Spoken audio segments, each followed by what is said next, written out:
I think it's very charming, actually. Okay.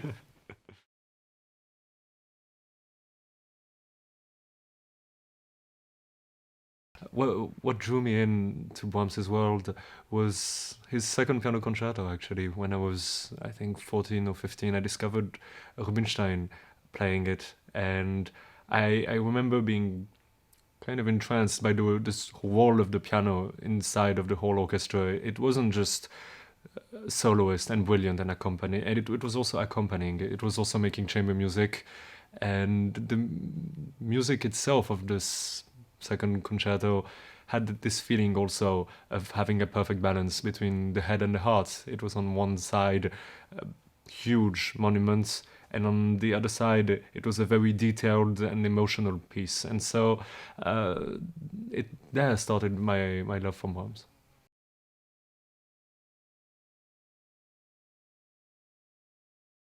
After that, I at the conservatory I played a lot of chamber music, and works of Brahms were among the most popular, because this is such a sense of warmth, of welcoming energy. This is a sense of the strength of the group that is huge. Here, in every person and every musician has its moments and knows when to backtrack and when to delve and to listen. And this was the continuation of me learning a bit more about Brahms.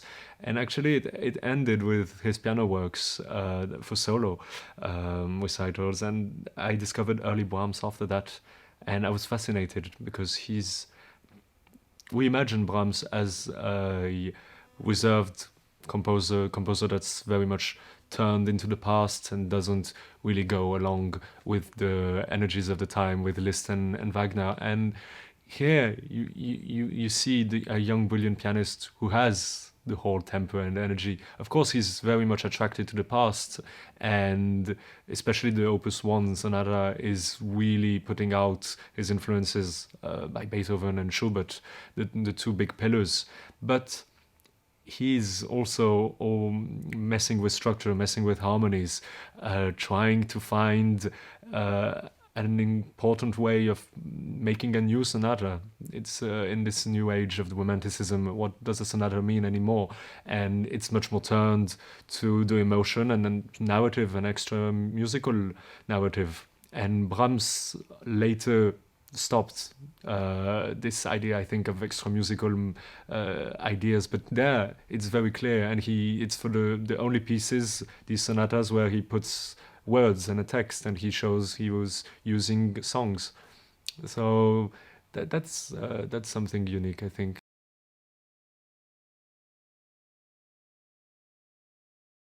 I find fascinating the works of a young composer.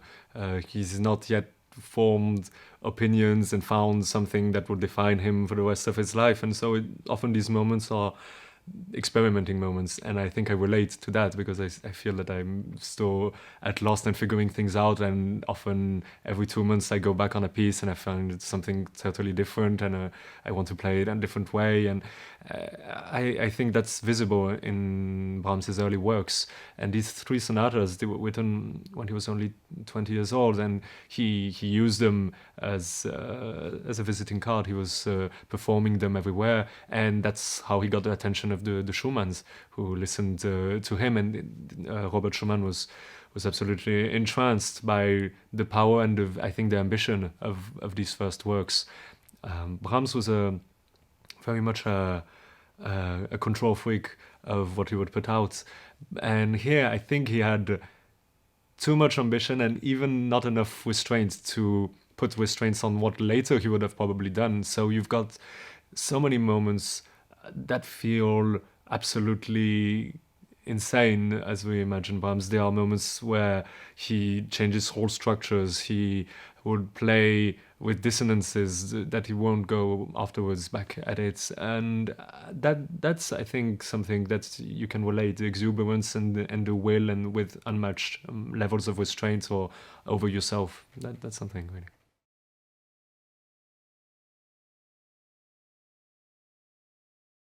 Well, when I was little, I tried violin actually at the beginning. Both my parents are violinists, and so I had this I don't know, quarter or an eighth of a violin, and I was lazy and impatient to go and have immediate results when I was a kid. And so I remembered, I think the first day of violin was my most perfect day of violin, and then it just downgraded and just degraded for the whole week I tried violin. Uh, the violin has demands a lot of patience, a lot of involvement, and you need time to understand your body. You have to work your body to make it adapt to new positions. You have to spend ages finding a good sound, and the piano is immediate in that sense. You just have keys and you can press them, and you know exactly what sound they are going to make. And for somebody young, and I love the idea of reading and learning a new language, and that's the thing that drew me into piano. It was finding scores and seeing these black marks and knowing on which part of the keyboard they would belong. And so it was more like a game for me at the beginning, and slowly very slowly understood a bit more about interpretation, a bit more about responsibility, and as an interpret, and grew closer and closer to music as the years went on.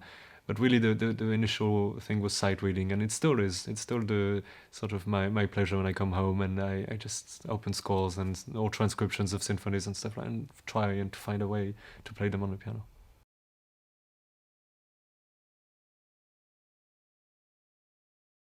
So as the years go by in my musical journey, I often find sort of steps that define positions where I was like little beacons, and I see myself not in a straight line but in a zigzag, and often it's about do how do we get inspired to work on our instrument, because of course there's a part that is very mechanical, and there's a part that it needs a day-to-day work. There's a part that for your body, it needs to understand and to create reflexes, and that comes only with a daily habit and a daily dose of that. But at the same time, the inspiration and the musical creativity can't be every day the same. And now, especially with performing a lot of concerts, it's a very uneven rhythm, and I feel more and more the instinct is the only thing that we have that is valuable as an artist, and so it can be the one thing that guides us. So often, the best sessions I have are the sessions that are not planned or that just start as like a few minutes in the middle of a tour in the room of before the concert, and suddenly I'm practicing something, and just then end up just going into it and just not having planned and just being carried on the music. And then I feel that you get the most things done creatively, you get the most passion, you get the most energy and results.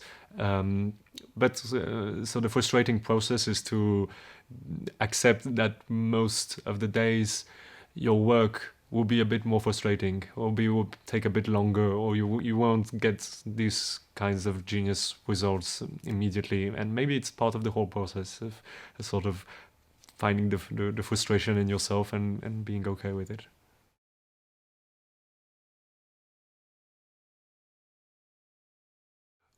Well, as a pianist, it's very easy to get on a linear track, I feel, because careers have been crossed many times by many people, and so there's all these defined lines that are there, and part of that is meeting new orchestras, better, more famous, and better conductors, better halls, having halls that have a lot of meaning with some of the legends of the past playing there, and so in this regard, it's a very linear movement forward where it's easy to know, okay, that's the next step, but that's probably all the steps that you can have in common with everybody. And then there's the big question, the sort of act two of your career, is who you are and how do you define yourself. And this is the, I think, question I'm starting to really ask.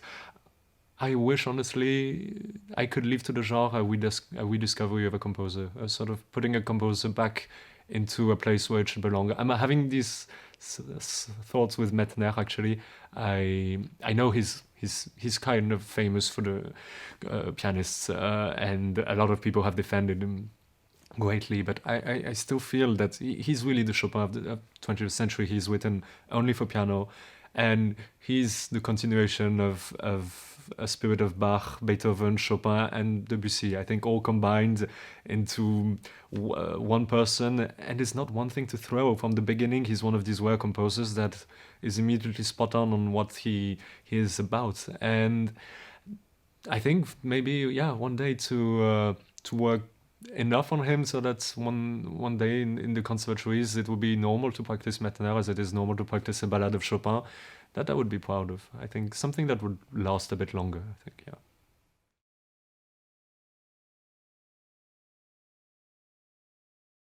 Well, classical music today has a very unique quality to it, is that we play, and the most popular pieces of classical music are all by dead composers. And we still play them, and they still have a lot of meaning for audiences. And I think the reason for that is that the live experiences of hearing them should be a moment that is not anachronic. It's not stuck in the past. The piece only exists when it's being performed, and as the years go by, people play them in very different ways. And the journey that an artist has with certain works, I think, is the fascinating thing, and I think that's what the audiences want to see. They want to see moments of history, and they want to see, like on a sort of diamond, they want to see different tricks of light and to see a piece in a different way. And these pieces, they are not chosen by chance. They are the ones that stood the test of time. I think that because they carry enough depth in them and enough universality about everyone that you can react. They're all emotional journeys that have these huge themes that we all relate to, and to see them and to live the journey today is still important. And I think this will definitely carry on for a longer time, really.